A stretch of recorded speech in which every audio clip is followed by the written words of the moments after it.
안녕하세요. 복수에 성공한 30대 후반 여자입니다. 여러분은 살면서 복수를 해보신 적이 있으신가요?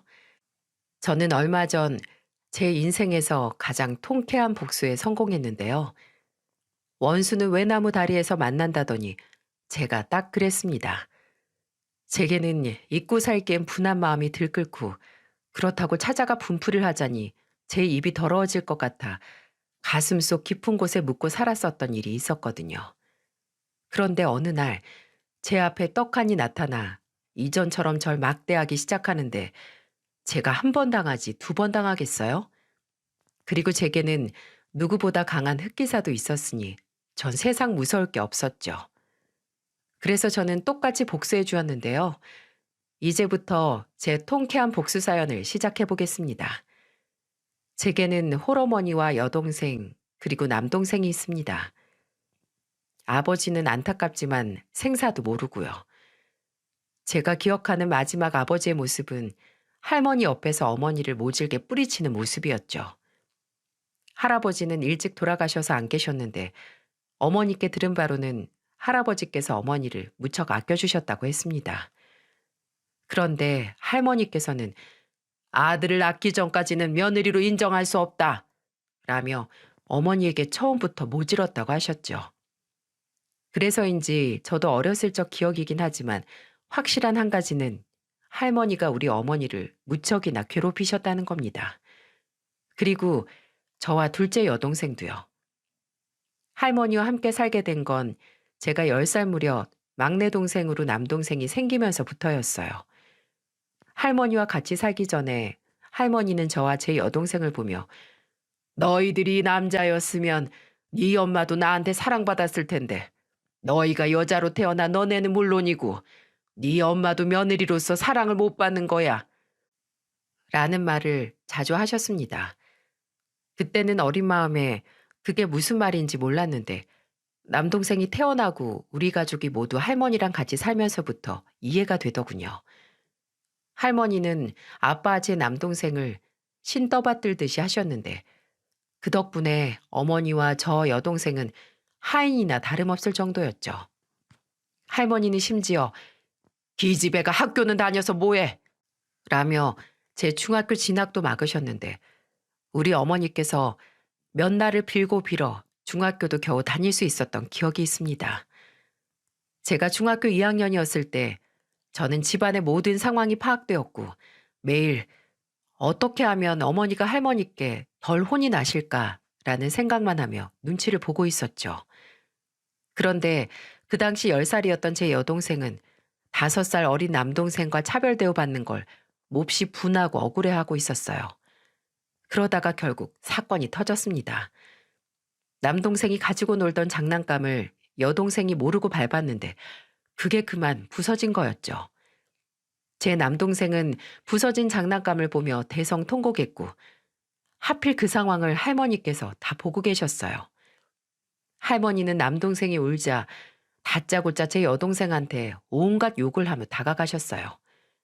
당시 여동생은 무척이나 억울해했는데 그간 여동생의 불만을 알고 있었던 할머니는 앞뒤 사정도 따지지 않고 제 여동생 뺨을 때리시더군요.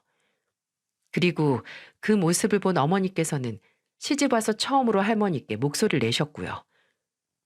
어머니, 아니 딱 봐도 모르고 밟은 건데 상황 파악도 제대로 안 하시고 다짜고짜 애를 때리시면 어떻게 해요? 어머니가 재민이 이뻐하시는 건 알겠는데 우리 제이 재영이도 다 어머니 손주예요. 어쩜 그렇게 애들을 편애하세요? 뭐야? 네가 이제 아들 낳았다고 나한테 유세 부리는 거냐 뭐냐? 당연한 걸 이제 한 주제 어디 나한테 목소리를 높이는 거야? 멍청한 여자애들 줄줄이 낳고 결혼한 지 10년이 다 돼서야 겨우 아들 하나 낳은 주제에 말이야. 그만 좀 하시라고요. 어머니 지금 실수하시는 거예요. 제가 참다 말하는데 나중에 어머니 편찮으시면 애들 아빠가 어머니 챙길 것 같아요? 아니요. 애들 아빠는 어머님이 아주 곱게 키우셔서 할 줄 아는 거라곤 밥상머리 앞에서 수저드는 게 단데요. 나중에 어머니 모실 사람은 전데 어쩜 이렇게 함부로 대하세요. 그리고 저까지는 참을 수 있다고 쳐도 제이랑 재영이한테까지 왜 이렇게 모질게 구세요? 야, 너 우리 어머니한테 무슨 말을 하는 거야? 건방진 게. 나도 너랑 여자애들은 필요 없으니까 다 데리고 나가. 어머니가 대드는 걸 용납할 수 없었던 아버지는 그 자리에서 어머니와 저, 그리고 제 여동생을 내쫓으셨습니다. 그리고 뒤이어 남동생은 두고 가라는 아버지 말에 어머니는 무릎을 꿇고 싹싹 비셨지만 소용없으셨고, 결국 우리 셋은 외할머니 댁에서 지내게 되었어요. 그리고 몇 년 뒤 어머니 말로는 할머니가 돌아가신 후 남동생을 혼자 키울 수 없었던 아버지가 어머니를 찾아왔다고 했습니다. 본인과 남동생을 다시 받아달라면서 말이에요. 하지만 이미 정이 떨어질 대로 떨어진 어머니는 남동생만 데려오고 아버지에게는 다시는 찾아오지 말라며 엄포를 놓으셨다고 했고요. 그 후로 어머니는 외할머니께 저희를 맡기시고 가장 역할을 하시며 온갖 일을 하고 다니셨습니다. 그리고 저는 어렸을 때부터 이런 모습을 보자니 참 저는 남편도 남편이지만 시댁이 무서워서 결혼하기가 꺼려지더군요. 그리고 그래서인지 연애를 하면서도 남자친구의 부모님을 만난 적이 없었습니다. 연애 중에 혹여 결혼 이야기가 오가면 괜히 피하게 되면서 결국은 헤어지게 되었고요. 또 그러다 보니 남자를 깊게 사귀기가 어렵더라고요. 그렇게 전 30살이 넘어도 어렸을 적의 트라우마 때문에 정상적인 연애를 하지 못했죠. 그러다 제가 32살에 이직을 하게 되었고 그곳에서 결혼할 상대를 만나게 되었어요. 이직한 회사는 실내 인테리어 회사였습니다. 사장님이 여성분이셨는데 실제 연세보다도 훨씬 젊어 보이시고 뿜어져 나오는 우아함과 고상함이 여자인 저도 반할 정도였습니다. 그리고 부장님, 과장님도 직원들한테 친절하게 잘해주셔서 그런지 회사에서 인지도가 높았어요. 부장님은 남자 한 명, 여자 한 명이었는데 남자 부장님이랑 한 사업을 맡아 하다 보니 유독 친해지게 되었고 그러다가 연애까지 발전했죠. 그리고 연애한 지 한 1년 정도 되었을까요? 어김없이 결혼 얘기가 나왔고 자기 가족들을 보러 가자는 예비 남편의 말에 전 또 한 번 기겁했습니다. 그런데 언제까지나 도망 다닐 수는 없는 노릇이었어요. 또 당시 예비 남편은 정말 이 사람이라면 내 인생을 걸어도 좋다 싶을 만큼 제게 한없이 다정하고 아낌없이 사랑을 주는 남자여서 놓치고 싶지도 않았고요.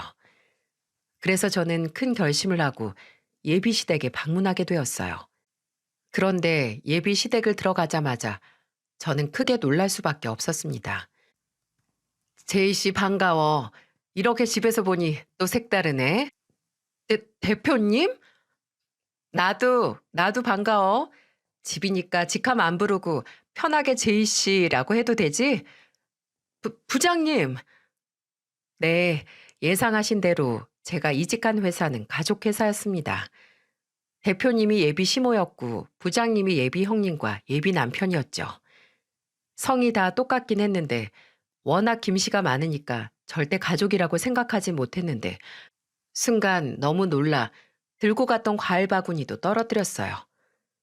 회사는 직원이 총 16명 정도 되는 규모였는데 오래 다녔던 직원들만 대표님과 부장님들 사이의 관계를 알았고 어느 순간부터 새 직원에게는 그런 사실을 말하지 않았다고 하네요. 저는 처음에는 당황스럽기도 하고 속은 기분이 들어서 불쾌했습니다. 그런데 곰곰이 생각해보니 시댁을 무서워했던 저인데 시댁에 어떤 분들이 있는지 미리 알게 된 거나 다름없으니 마음이 좀 편하기도 하더라고요. 제가 롤모델로 삼고 싶었던 대표님이랑 똑 부러지고 다정한 여자 부장님이 제 시댁 식구들이라니 괜히 우쭐한 기분이 들기도 하고요. 이렇게 예비 남편의 가족들을 모두 알고 나니 제 불안함은 사라졌고 전 이 사람이다 싶었습니다. 그리고 양가 집안에 아버지가 없다는 공통점도 있다 보니 상견례 자리에서도 양가 어머니들 중심으로 수월하게 끝낼 수 있었죠. 그렇게 저는 앞으로 행복한 결혼 생활만 남은 줄 알았습니다. 하지만 불행은 꽤나 가까운 곳에 있더군요. 결혼하고 초반 1년 정도는 아무 일도 없었어요. 그때는 남편이 지방의 작은 현장을 하나 맡아 단독으로 운영하느라 신혼이지만 애석하게도 주말 부부로 지냈거든요. 그리고 저도 계속해서 시모와 같이 회사에 다니고 있었는데 회사에서 업무 시간에 보는 거 외에 특별한 만남은 없었습니다. 그런데 남편이 돌아오고 시모의 부탁으로 시댁에 들어가서 살면서 저는 시댁의 민낯을 보게 되었어요. 바로 시댁 식구들의 이중적인 모습을요. 시모는 회사에서는 한없이 인자하고 교양 있으신 분이었습니다. 그런데 집에서 본 시모는 입에 욕을 달고 사시더군요. 회사 직원들 욕, 친구들 욕, 모임 사람들 욕 말입니다. 시모의 일상은 매일 똑같았어요. 일 끝나고 오면 친구들한테 회사 직원 욕, 친구들 만나고 오면 모임 사람들한테 친구 욕, 또 친구들 만나고 오면 모임 사람들한테 친구 욕, 이렇게 말이죠. 상스러운 욕을 섞어가며 말하시는데 저 정도 되다 보니 시모 곁을 떠나기가 무섭더군요. 제가 없으면 누군가에게 제 욕을 할까봐 말이죠. 그런데 왜 슬픈 예감은 틀린 적이 없잖아요. 역시나 제 예상이 맞더라고요. 하루는 제가 몸이 안 좋아서 오후 반차를 썼습니다. 그날은 시모와 형님이 일찍부터 현장에 나가 계셨던 터라 남편에게만 이야기하고 집에서 쉬고 있었고요. 그렇게 얼마 자고 일어났을까? 제 귓가에 시모와 형님의 목소리가 들리더군요. 엄마, 제이 걔는 아무리 봐도 우리 형석이보다 영 딸리는 것 같아. 네가 봐도 그렇지? 내 아들 아까워 죽겠다니까. 아니, 제이 걔는 왜 뭘 입어도 그렇게 촌스럽니? 어디 데리고 다니기 창피해서야 원. 내 친구들은 모임할 때마다 며느리가 태워주는 차 타고 오고 그러던데 난 제이 저거 창피해서 같이 가잔 말도 안 하잖아. 그러니까 말이야. 우리 형석이가 요즘 애들답지 않게 착해서 그렇지 조금만 더 야가 써봐. 어디 저런 걸 아내라고 두고 있겠어? 내 말이 그 말이다. 난 쟤네 아이 생각은 아직 없다고 했을 때 그때 얼마나 고맙던지. 아니 그리고 말이 나와서 말인데 쟤 나나 너나 형석이 가족이라는 거 생각 못한 거 맞니? 왜 우리 집 돈 보고 들어온 거 아닌가 해서 말이야. 그치? 나도 문득문득 그런 생각이 들더라고. 아주 요물이야 요물. 제 형석이보다 2살 많지? 어디 나이 먹고 할 짓이 없어서 동생 같은 애를 꼬시냔 말이야. 얼굴을 봐봐. 은근 눈웃음 치는 게 여우 같아서는 우리 순진한 형석이가 넘어간 거지 뭐. 딱 봐도 나이 차이 많이 나는 거 좀 봐라. 아우, 난 제이 걔 볼 때마다 우리 아들이 아까워서 속이 다 부글부글 끓는다니까. 평소 회사에서는 제게 다정했던 시모아 형님이 저런 말을 하니 저는 손이 벌벌 떨려서 문을 열고 나갈 수가 없었어요. 제가 대체 무슨 잘못을 했길래 저런 말을 들어야 하는지 도무지 모르겠더군요. 그런데 더 황당했던 건 오랜만에 쇼핑이나 하고 오자며 나갔던 시모아 형님이 들어와서 제게 했던 행동들이었어요. 오늘은 제이가 먼저 들어와 있었네. 우리 오는 길에 파스타랑 피자 포장해 왔는데 같이 먹자. 홀어머니긴 해도 시댁에 들어와서 살려면 이것저것 눈치 보고 우리 엄마 챙겨주느라 많이 힘들 텐데 내가 이 정도 밥은 사야지. 그래, 우리 제이가 널 얼마나 챙겨준다고. 너는 제이 좀 본받아라. 며느리가 어째 친딸보다도 더 다정하니 내가 너보다 제이를 더 좋아하는 거야. 엄마도 참. 제이야, 넌 좋겠다.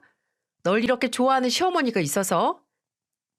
불과 몇 시간 전까지만 해도 제게 남편보다 떨어진다, 촌티가 난다, 요물이다. 정말 별별 말을 다 해대더니 갑자기 제게 친딸보다도 더 다정하다고 말하는 시모의 말을 들으니 소름이 끼치더군요. 아니요. 오히려 아까 들은 말이 꿈이 아닐까 싶기도 할 정도였고요. 그런데 시모와 같이 지내는 날이 많아질수록 그날의 일이 꿈이 아닌 걸 실감하게 되었죠. 제가 시댁에 들어오고 난 뒤 넉 달이 지나자 기존에 근무하시던 가정부 이모님이 일을 더 이상 못하겠다고 사직 의사를 밝히시더군요. 더 이상 이런 취급을 받으며 일하기는 싫다고 말이죠. 제가 무슨 일이 있었냐며 하나하나 묻기 시작하니까 시모가 정말 두 얼굴의 여자라는 걸 알게 됐습니다. 가정부 이모님의 말에 따르면 시모에게 등을 보이기가 무섭다는 거였어요. 시모가 부탁한 일을 이모님이 해결하면 앞에서는 고마워요라고 한다고 해요. 하지만 이모님이 등만 보이면 시모는 다 들리라는 목소리로 마음에 드는 게 하나도 없네. 일을 이따위로 하니까 고작 이딴 일밖에 못하는 거지. 라면서 말을 했다고 하네요. 그리고 이뿐만이 아니었답니다. 시모가 할 일이 없을 때는 이모님을 졸졸 따라다니며 등 뒤에다 대고 머리는 저게 뭐고 옷은 또 저게 뭐야? 우리 집에서 일하려면 격에 맞게 입고 와야지. 아유, 월급 주는 걸로 옷은 안 사 입고 뭐 하나 몰라. 라며 욕했다고 했습니다. 그런데 참다 참다 못한 이모님이 따지려고 뒤라도 돌아보면 사람 좋은 미소를 날리며 무슨 일이에요? 라고 한다는데 나중에는 소름이 돋아 한 공간에 있기도 싫다고 하더군요. 그러면서 사모님이랑 집에 있다 보면 하루 종일 전화기 붙잡고 남 욕을 해대시는데 정말 제가 다 정신병이 걸릴 것 같아 미치겠어요. 오늘 당장 그만둘게요. 작은 사모님께는 죄송해요. 그런데 작은 사모님도 여기 계시는 거 다시 한번 생각해 보세요. 입만 열면 남 헐뜯는 사람이 며느리라고 안 그러겠어요? 라며 의미심장한 말씀을 하셨습니다. 이모님께 이런 말을 들으니 머리털이 삐쭉삐쭉 서는 게 조만간 큰일이 생겨도 생길 것 같다는 느낌이 들었죠. 그리고 역시나 집에서 일하는 이모님이 안 계시다 보니 시모는 제게 점점 본색을 드러내시더군요. 제이야, 너는 아휴 아무리 종일 집에 있다고 한들 시어머니가 집에 같이 있으면 눈치껏 화장도 좀 하고 옷도 좀 갖춰 입고 있어야지. 젊은 애가 그렇게 센스가 없어서 어쩌겠니? 네? 저 아침에 일어나서 샤워도 싹 하고 옷도 어머니가 지난번에 말씀하신 대로 단정하게 예, 시어머니 말인데 그냥 예 아니요로만 답하렴. 사람이 말이 길어지면 교양 떨어진다고 내 그렇게 말했잖니. 넌 결혼한 지가 언젠데 아직도 아유 진짜 내 마음에 들려면 한참 멀었다. 가정부 이모님께 그렇게 외모 지적을 하셨다는데 이제 대상이 저로 바뀐 거였습니다. 시모는 집에서 쉴 때도 샤랄란 원피스에 풀 메이크업을 하고 계셨고요. 그런 모습을 보고 처음부터 좀 과하다고 느끼긴 했는데 이제는 외모에 집착하는 광적인 모습으로까지 보이게 되더군요. 또 하나둘 지적하다 보니 어느 순간부터 제가 하는 모든 행동에 지적이 시작되었고요. 정말 노이로제가 걸릴 정도로 말입니다. 그것도 살살 웃으며 말하니 남들이 보면 인자한 시어머니 밑에 철없는 며느리처럼 보인달까요?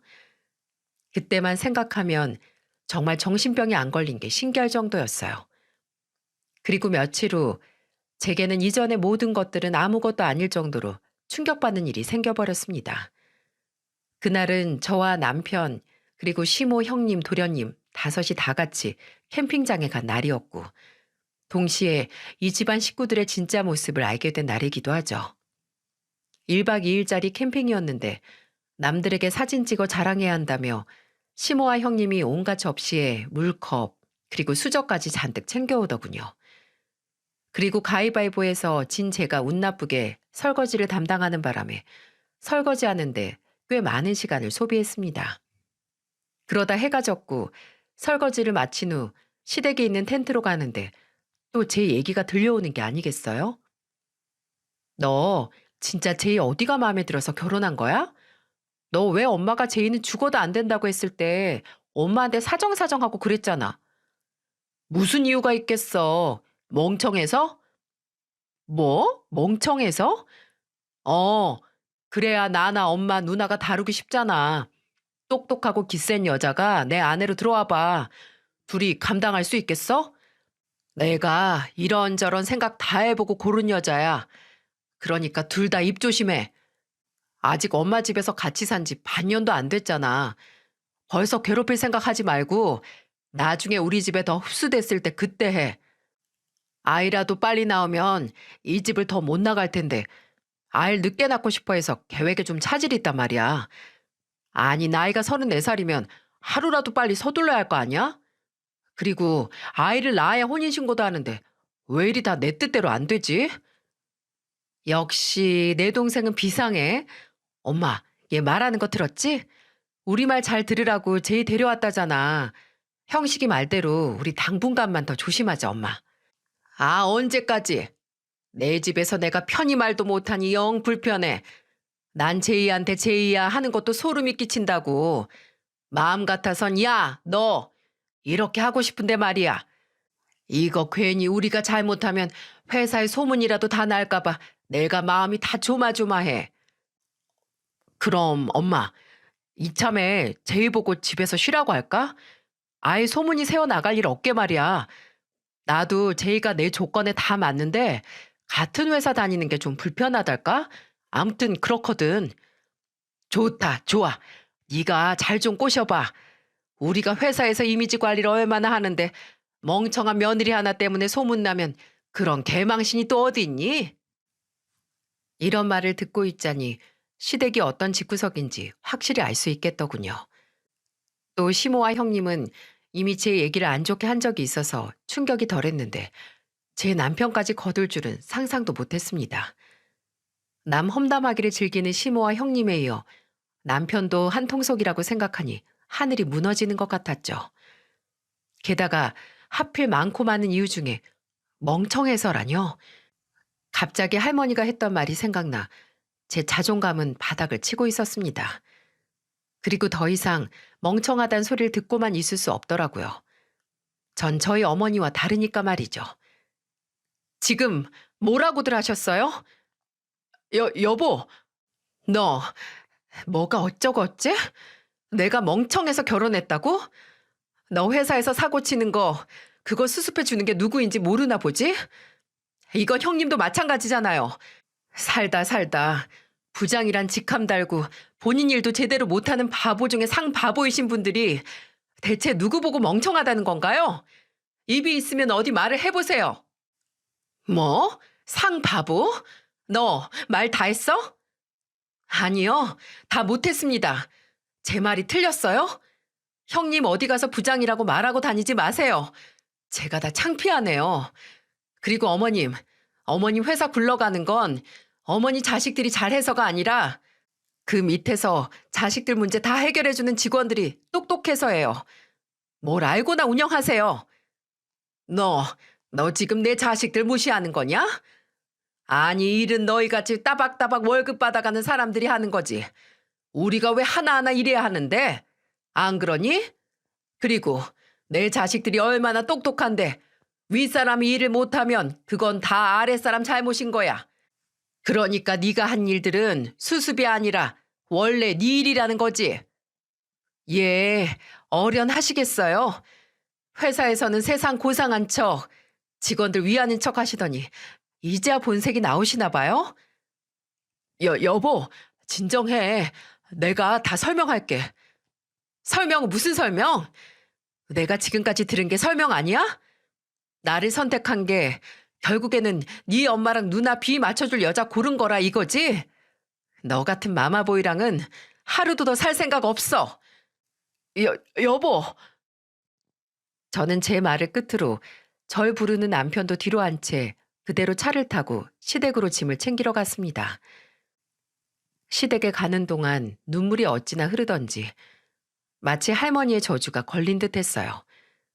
그리고 그때는 할머니를 원망하기도 했습니다. 어린애를 사람 대접 안 해주고 키워서 그게 은연중에 저런 집구석의 표적이 된 게 아닌가 싶어서 말이죠. 왜 사랑받고 자란 사람들은 티가 난다고 하잖아요. 반대로 저는 사랑 못 받고 자란 게 티가 나는 건가 하는 생각이 들더군요. 그렇게 눈물 콧물 범벅된 상태로 저는 시댁에 도착했습니다. 그런데 남편이 저보다 먼저 와 있더라고요. 제가 오느라 중간에 몇 번 쉬면서 왔더니 남편보다 늦게 왔었나 봅니다. 집에서 저를 보자마자 남편이 무릎을 꿇고 싹싹 빌더군요. 제이야, 아까 네가 들은 말들 그거 다 진심 아니야. 우리 엄마랑 누나가 워낙 나에 대해 유별나서 내가 널 감싸고 들면 너한테 괜히 더 모지게 굴까 봐 그래서 그랬어. 그래서 내가 선수 쳐서 말한다는 게 그렇게 된 거야. 이게 진짜 내 마음이야. 나 한 번만 믿어줘. 어? 뭐? 넌 내가 아직도 네가 말한 멍청이로 보이나 보지? 지금 그 말을 나한테 믿으라고? 핏줄 어디 안 간다고 네 엄마랑 누나 그리고 너까지 사람을 그렇게 깎아내려? 그리고 회사 사람들이랑 너희 주변 사람들은 너네 가족이 이렇게 뒤에서 남 욕 쌀벌하게 하고 다니는 거 아니? 무슨 쇼윈도 가족도 아니고 남한테 보이는 거랑 실체랑 어쩜 그렇게 달라? 나 참 그렇게 난 살라고 해도 피곤해서 못 살겠다. 제이야, 나 한 번만 딱 봐주면 안 될까? 어, 멍청한 내가 뭐라고 무릎까지 꿇어? 그만 일어나. 본인 자식 귀한 줄만 알고 남의 자식 귀한 줄 모르는 이중적인 너희 엄마랑 누나도 꼴 보기 싫으니까 그만해. 진짜래도? 내 말 좀 믿어봐.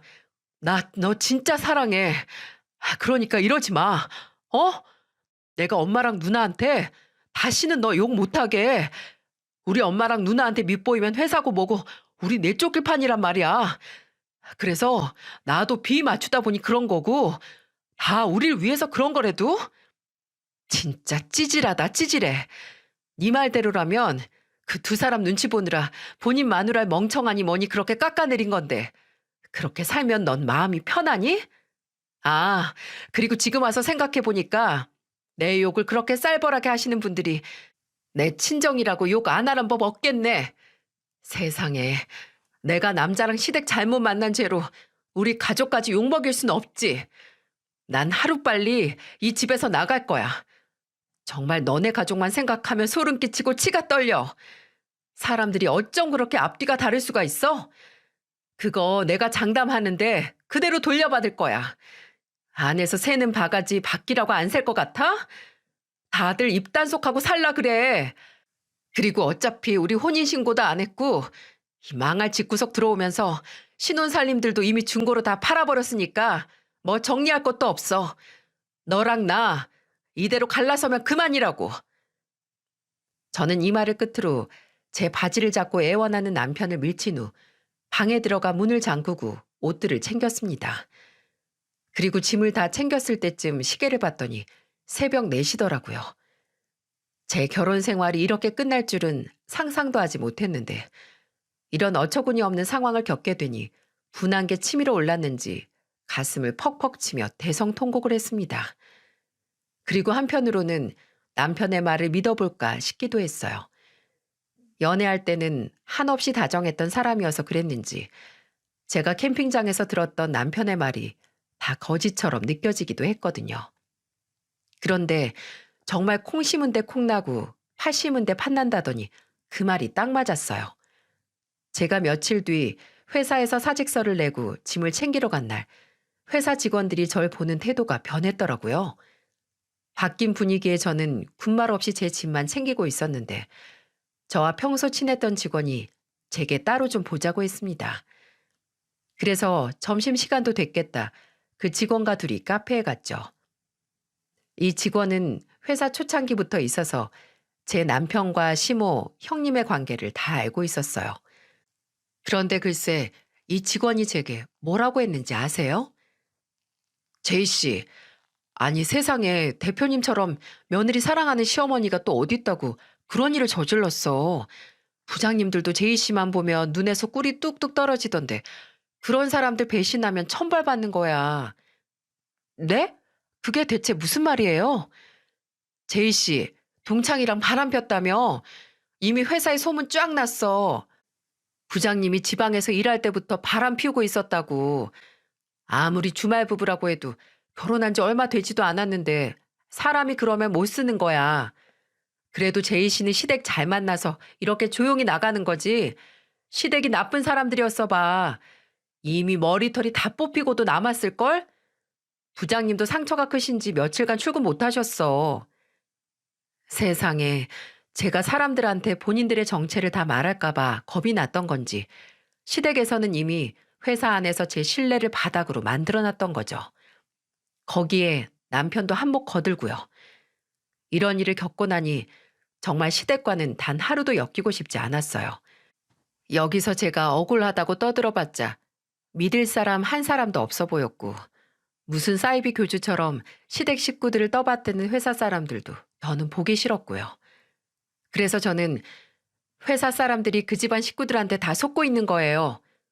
라는 의미심장한 말을 남기고 돌아 나왔습니다. 그렇게 저는 결혼한 지 2년도 채 되지 않아 남편과 헤어지게 되었어요. 혼인신고도 하지 않은 상태여서 그런지 이혼이라 말할 것도 없었고요. 그리고 저는 어머니와 동생들이 있는 고향으로 내려갔습니다. 처음에는 분한 마음에 서울 생활을 다 정리하고 어머니께 간 거였는데 시간이 지날수록 제 처지가 참 딱해 보이더라고요. 왜 요즘 결혼 한번 다녀오는 건 아무것도 아니라고들 하지만 막상 제가 그러니 결혼에 실패했다는 패배감이 들어 괴로웠죠. 또 딸 시집 잘 가서 더 이상 아무 걱정 없다던 어머니께 크나큰 불효를 저지르게 된 것 같아 죄책감도 심하게 들었고요. 그때 심정은 정말 아무도 없는 외딴 섬이라도 들어가고 싶었습니다. 그래서인지 한 석 달 정도는 집에만 있었고요. 그러다가 제 모습을 도저히 볼 수 없으셨는지 어머니는 평소에 봉사하시던 노인복지회관으로 절 끌고 가셨죠. 처음에는 아무 의욕도 나지 않아 봉사를 하는 둥 마는 둥 보냈어요. 그런데 할머니 할아버지는 제게 어떤 상처가 있는지 마치 아시는 것처럼 절 따스히 품어주시더군요. 기운도 없으신 분들이요. 젊은 사람이 뭐 그렇게 세상 다 산 사람 같은 표정을 하고 있어. 지금 나이는 그 자체로도 얼마나 이쁜 나이인데 말이야. 그렇게 살다가 나이 먹으면 젊은 날 본인한테 얼마나 미안해하며 살려고 그래. 웃어. 웃어야 복이 오는 게지. 그 이쁜 얼굴로 웃으면 얼마나 좋아. 이 노인회관에서 제일 부러워하지 않을 사람이 어디 있기나 할 것 같아? 누구나 다 부러워하는 젊음을 가지고 왜 그렇게 죽을 상을 하고 있냔 말이야. 라고 하시며 오히려 제게 힘을 넣어주셨죠. 또 이런 말을 듣다 보니 저 자신을 너무 스스로 고립시켜 왔던 게 부끄럽게 느껴졌습니다. 그리고 저는 바뀌기로 결심했어요. 그래서 그 후로는 그곳에서 할머니들 앞에서 재롱도 부리고 또 같이 모시고 여행도 다니면서 바쁘게 지냈습니다. 그리고 전에는 슬픈 영화, 슬픈 노래들을 들으며 제 삶을 울로 빠뜨렸다면 이제는 일부러라도 웃긴 영화, 신나는 노래를 듣기 시작했죠. 그런데 신기하게도 그러다 보니 제 삶이 바뀌는 게 아니겠어요? 또 그곳에서 일요일마다 무료 급식 봉사를 하는 가족이 있었는데 그분들을 보며 제 봉사 의욕도 더 높아졌습니다. 급식 봉사를 하시는 분들은 지역의 유명한 떡갈비집을 운영하고 계셨는데 맛이 워낙 좋아서 할머니, 할아버지들께서는 일요일만 손꼽아 기다리고 계셨죠. 그리고 봉사를 올 때면 평소에 가게에서 파는 것보다 더 큰 떡갈비를 챙겨오곤 하셨는데 본인들을 기다려주는 할머니, 할아버지들에게 조금이라도 더 많이 드리고 싶어서라고 했습니다. 또 이렇게 착한 마음씨를 가져서 그런지 봉사활동을 하시는 가족분들의 떡갈비집은 방송에도 탈 만큼 유명해졌고요. 그렇게 한 2년쯤 지났을까? 저와 떡갈비집 가족분들은 같이 봉사하다 보니 자연스럽게 친해지게 되었어요. 떡갈비집 가족분들은 어머니, 아버지, 그리고 아들 2명, 딸 1명이 있었는데 모두 한결같이 선한 마음씨를 가졌더군요. 봉사라는 게 마음 가지고만 되는 일이 아닌데 떡갈비집을 운영하시자마자 몇 년간 이런 봉사를 하셨다는 것만 봐도 가족들의 심성을 다 알 수 있었습니다. 그리고 몇 년간 같이 알고 지내다 보니 고향으로 내려와 마땅히 일자리가 없었던 제게 본인들 가게에서 같이 일해보는 게 어떻겠냐는 제의도 해주셨어요. 집에서 소소하게 부업을 하고 있던 저는 흔쾌히 받아들였고 저도 같이 떡갈비집에서 서빙하게 되었습니다. 떡갈비집은 지역 맛집으로 평일에도 많은 사람이 몰렸는데 그런 바쁜 와중에도 직원들에게 친절하게 하는 모습을 보자니 이전 남편의 집구석이랑은 차원이 다르다는 걸 알 수 있었어요. 또 정기 휴일에는 종종 가족들 모임을 간다고 하셨는데 그때마다 저와 어머니를 끼워주시곤 하셨고요. 그때마다 이 집의 가족이 된다면 참 좋겠다고 생각했답니다. 그런데 이런 제 마음이 떡갈비집 첫째 아들이랑 통했는지 어느 날은 첫째 아들이 제게 고백을 해왔어요. 솔직히 저도 내내 관심은 있었지만 이미 한 번 다녀온 제가 염치 없어 보여 아무 내색도 하지 못했었는데 이런 제 과거도 다 괜찮다고 포용해 주니 저도 마음이 흔들렸죠. 그리고 한편으로는 이전 시댁처럼 두 얼굴의 집안이 아닐까 걱정이 들었던 것도 사실이었습니다. 하지만 2년 넘게 봐왔고 이번에는 이전 시댁과는 결이 다른 사람들이니까 한 번 더 믿어보기로 했습니다. 그리고 감사하게도 떡갈비집의 모든 가족분이 제 아픔을 같이 이해해 주시고 또 문제 삼지도 않으셔서 큰 무리 없이 재혼을 하게 되었어요. 제 두 번째 남편은 초원이었지만 재혼 생활하면서 제 이전 결혼 문제에 대해 먼저 언급한 적이 단 한 번도 없을 만큼 정말 배려심 깊은 남자였어요. 또 새로운 시댁분들도 이전과는 비교도 안 될 만큼 선하셨고요. 그리고 가끔 제 과거 이야기를 들으실 때면 세상에 어쩜 그렇게 못 배워먹은 집안이 있다니? 하며 같이 울분을 토해 주시기도 하셨죠. 그렇게 또 3년의 세월이 흘렀습니다. 남편과 저 모두 30대 후반이라는 늦은 나이여서 아이는 갖지 못했지만 양가 가족들 품 안에서 더없이 행복한 날들을 보내고 있었죠. 그 사이 떡갈비집은 같은 지역에 여러 개 분점을 낼 만큼 커지게 되었습니다. 그리고 특히 지금처럼 꽃이 만개하는 봄철에는 여기저기에서 꽃 구경을 하러 온 여행객들이 제가 있는 식당에 들르곤 했죠. 하루는 제가 생리통이 심해서 일하다 말고 화장실에 앉아 있었어요. 그런데 화장실 옆칸에서 굉장히 익숙한 목소리가 들리더라고요. 그래, 미자 아줌마 말이야. 엄마가 저 촌뜨기 데리고 다니느라 얼마나 피곤한 줄 아니? 꽃 구경은 처음 와봤나? 계속해서 사진 찍어달라고 해서 내가 다 정신이 없다니까. 그리고 순심이 아줌마는 어떻고? 세상에나 어쩜 그렇게 세월이 지나도 촌스러움은 변하질 않는다니? 남 험담하는 이야기를 듣는데 아차 싶더라고요. 바로 전 남편의 어머니였죠. 5년이 흘러도 방정맞은 입은 변하질 않는지 여전히 남 뒷담화를 하고 있더군요. 전화 상대는 아마 형님일 테고요. 들어보니 친구분들 여럿이서 동창회식으로 꽃놀이를 오신 것 같았는데 개벌은 남 못 준다고 혼자 남아 어김없이 친구들을 씻고 있던 겁니다. 그 소름 끼치는 목소리를 듣고 있자니 지난 일들이 떠올라 또 한 번 온몸에 소름이 돋더라고요. 제가 한참이나 화장실에 앉아 있었는데 전 시모의 입은 지치지도 않는지 쉴 새 없이 떠들어댔어요.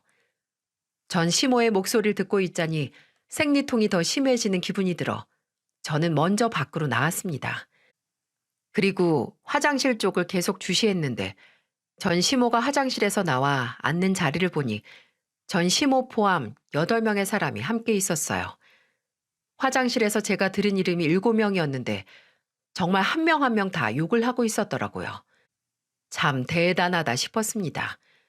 그 모임에서도 얼마나 우아하게 앉아 있는지 남자인 친구분으로 보이는 사람들이 마치 여왕처럼 떠받들고 있더군요. 그 꼴을 보자니 제가 아까 화장실에서 들은 내용들이 생각나 혼자 피식 웃었습니다.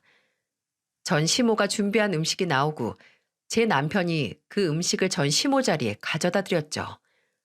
그리고 음식을 보며 맛있겠다 이러면서 물개박수를 치는데 그 내숭을 보자니 아까 먹었던 점심이 올라오는 것 같았습니다. 이런 제 시선이 얼마나 뜨겁게 느껴졌는지 돌연 전 시모는 고개를 들어 저를 쳐다봤고 저희는 그렇게 5년 만에 눈을 마주치게 되었어요.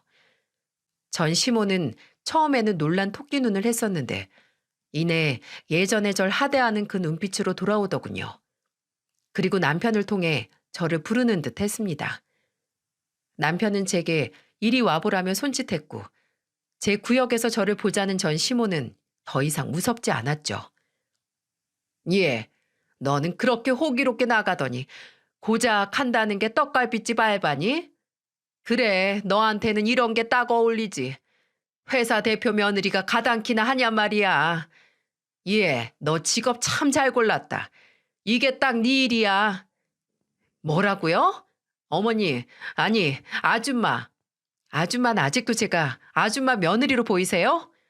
저도 그런 이중적인 집구석에서 나오길 잘했다고 하루가 멀다 하고 제 자신을 칭찬하는 사람이에요. 뭐? 이중적? 내가 뭐가 이중적인데? 몰라서 물으세요? 제가 여기서 알려드려요? 이중적이라는 제 말에 뭔가 찔리는 게 있기라도 한 듯 소스라치게 놀라더니 물을 벌컥벌컥 마시는 전 시모를 보자니 그 꼴이 우스워 웃음을 참을 수가 없겠더라고요. 그래서 저는 한바탕 시원하게 웃어 보였죠. 그랬더니 전 시모는 약이 올랐는지 제게 저 웃음소리 천박한 거 봐. 다들 알지? 바람나서 도망간 내 전 며느리.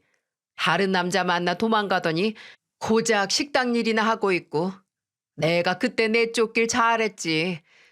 내가 내 아들한테 큰일 한 거라니까. 이혼 참 잘 시켰단 말이야. 저를 회사에서 불륜녀로 모함했던 걸 실제 사실인 것 마냥 저렇게 떠들어대는 시모가 이제는 치가 떨리더군요. 거짓말을 많이 하는 사람들은 현실과 거짓을 구분하지 못한다는데 딱 그 짝이었어요. 제가 어이가 없어 한마디 하려는 순간 제 옆에 있던 남편이 상황 파악이 끝났는지 전 시모에게 이러더군요. 당신이야? 이 노인네가 내 마누라 괴롭힌 할망구냐고. 당신한테는 떡갈비 안 팔아. 그러니까 당신은 나가서 당신한테 맞는 개밥이나 먹어. 뭐? 할망구? 개밥? 아니 어디서 그런 쌍스러운 말을. 그리고 마누라라니. 너 곳에 재혼했니? 참 해프다 해퍼. 젊은 애가 그리 해퍼서 어디다 써? 그러니까 내 너한테 교양 떨어진다고 하는 거야. 그만 못해? 당장 일어나. 일어나라고. 화가 난 남편은 전 시모의 어깨를 잡고 강제로 일으키려고 했는데 시모는 끝끝내 테이블을 잡고 버티는 게 아니겠어요? 그 모습을 참을 수 없었던 저는 핸드폰 볼륨을 최대로 키운 뒤 전 시모의 일행이 있는 테이블 정가운데 올려놨습니다. 봉파리 아저씨? 야, 말도 말어. 기러기 아빠다 마누라랑 새끼들한테 버림받고 지금은 머리 다 빠진 할아버지나 다름없다니까. 내가 걔랑 같이 다니면 내 나이가 한 10살은 더 많아 보여서 쪽팔려 죽겠어. 나한테 또 들러붙기는 또 얼마나 들러붙는다고. 꼴에 보는 눈은 있는지. 그래, 그렇다니까. 민철이 아저씨도 똑같지 뭐. 하나같이 나라면 다들 빌빌 기잖아. 나머지 아줌마들이야 내 들러리고 뭐. 너도 엄마 모임 자주 봐서 알잖니. 어디 나만한 외모가 있기나 하니? 아유, 몰라. 수준 떨어져서 다음 모임부터는 안 나오던가 해야겠어. 나이 먹으니 친구는 점점 없어지는데 수준도 같이 떨어지니 어찌해야 할지 모르겠다니까. 또 영복이는 어떻고? 바로 제가 아까 화장실에서 녹음한 전 시모의 뒷담화였죠. 화장실에 누가 있을지도 모르는지 그 작은 칸에서 오만 욕들을 해대는데 그 꼴이 우스워 제가 녹음을 해뒀거든요.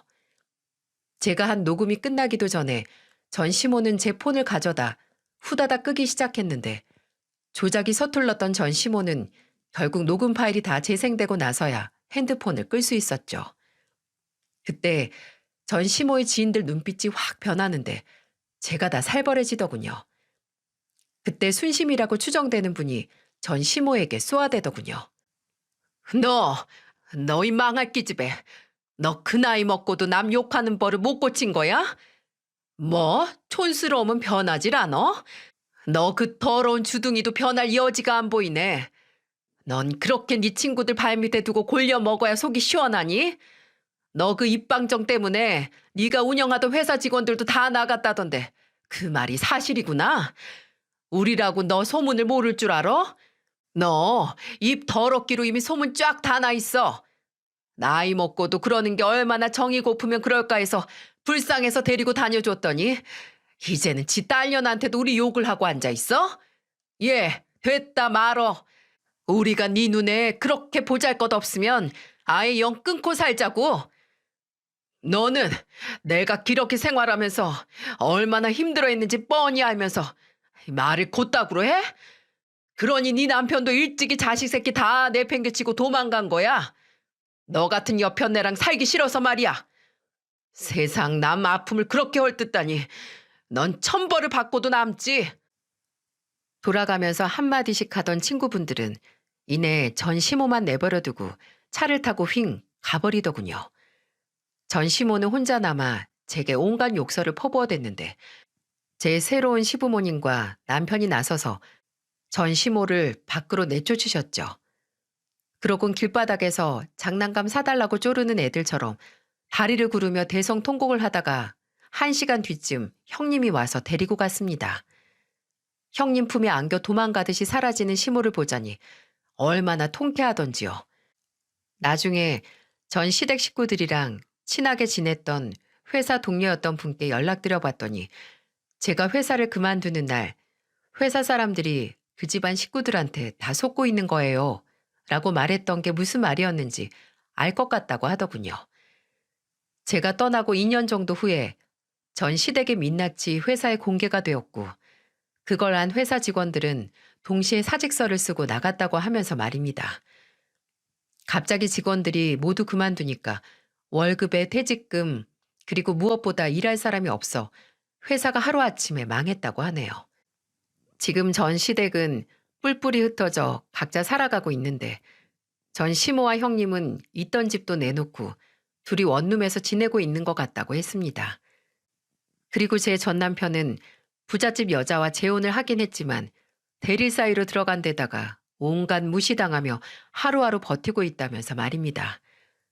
그런데다 전 시모는 오늘 제게도 늘 말했던 어린 시절을 함께한 동네 친구분들도 다 잃으셨으니 결국 모든 걸 잃으신 거겠죠. 결혼한 실패한 인생이라 제 30대 초반을 참 많이 비관하기도 했었는데 지금 생각해보면 그때 전 시댁을 나온 건 신이 제게 주신 기회가 아닐까 싶네요. 덕분에 저도 지금처럼 따뜻한 시댁에 들어가서 행복을 누리고 있으니 말입니다. 험담은 함구의 대상이라고 남의 허물을 듣는 것을 귀로는 듣되 입으로는 말하지 말라 했는데 하나밖에 없는 입으로 본인을 아껴주는 모든 사람들을 헐뜯었으니 어떻게 보면 전 시모의 현 상황은 당연한 결과가 아닐까 싶습니다. 여러분 생각도 그러신가요? 혹시나 여러분도 주변에 남 헐뜯는 걸 좋아하는 분들이 있다면 그분들이 어디 가서 또 내 흉을 보진 않을까 걱정하지 마시고 저처럼 끊어내시길 바라며 제 사연은 이만 줄이도록 하겠습니다.